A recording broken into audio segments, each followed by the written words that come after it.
The Special Investigating Unit is gunning for companies that siphoned off around 8.7 billion rand from Eskom after they were awarded irregular contracts over the past few years.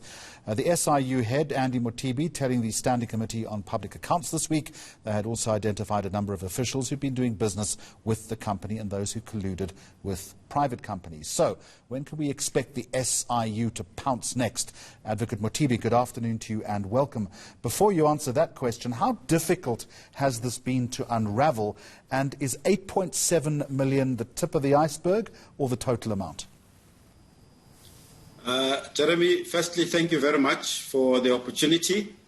I would very much say, because the investigations are still ongoing, there is a possibility that we would unravel even more. So to use your terminology, it might well be the tip of the iceberg, because what we are seeing is that there has really been a scourge of corrupt activities that resulted in losses of huge amounts of money at Eskom. And I mean, we're talking in the area of coal procurement and in the generation space. So to respond to your question specifically, yes, indeed, it may be just the tip of the iceberg from what we are seeing from our investigation. You've gone to court in the expectation that you're going to get the money back. How confident are you, and how long is that process going to take, do you think? Jeremy, thanks for that question. In the past, we've really been using the high courts to enroll our matters for civil litigation. Because remember, to recover the money, we pursue individuals and companies who we are of the view that they need to pay back. We pursue them civilly. So in the high courts, the court rolls are so clogged, and we then sought to establish the special tribunal, and the president proclaimed that last year, and it started functioning in October. So to your question, how long will it take? We believe that with the speedy process of the special tribunal, which we have seen now being demonstrated by some of the cases we have enrolled as a result of the COVID-19 investigations. So we would like to enroll all of these matters in the special tribunal so that they can be dealt with speedily. As we speak, there's one company that we are engaged with together with Eskom, and the legal teams are quite hard at work. Because of the investigations that we've done, the company has come forward, because we've revealed that there's been irregularities. The company has come forward, they're willing to settle, and the settlement would be a significant amount, and that settlement will be made, a court order will be taken to the special tribunal. So we're talking in the region of more than 1 billion of a possible settlement, and the next one that will be enrolled also is in the region of 1 billion again. So, Jeremy, all of these billions, Eskom is such a huge business entity.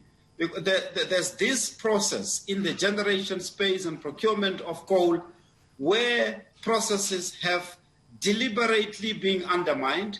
There has been deliberate non-conformance with procurement processes, the quality of coal that we have observed as part of the coal procurement process. The quality has just been substandard, has not been subjected to proper quality assurance. So we have seen processes being so undermined on a large scale. And it is our view that this was deliberate, because you will see, I mean, in most of the matters, the officials involved, when we confront them with all of these, they resign. And we have always said that by resignation, you can only terminate employer-employee relation, but we will pursue you criminally, we will pursue you civilly. So from that point of view, your question is how difficult is this going to be? We have observed and that because of the deliberate manner in which this was done, there has been obfuscation of information, documentation, but we work very hard, because we do have cyber forensics when we image some of the computers or some of the electronic equipment, we do unravel this information. So just to be specific in some of those instances, the procurement of coal, procurement of diesel, and we've also seen a clear maladministration. You know, there's this process in Eskom, which they call Dispute Resolution Board, right? Just a few minutes on that. The companies that do business at Eskom would submit disputes and claims, and those claims would be so inflated, and this is where these billions emanate from.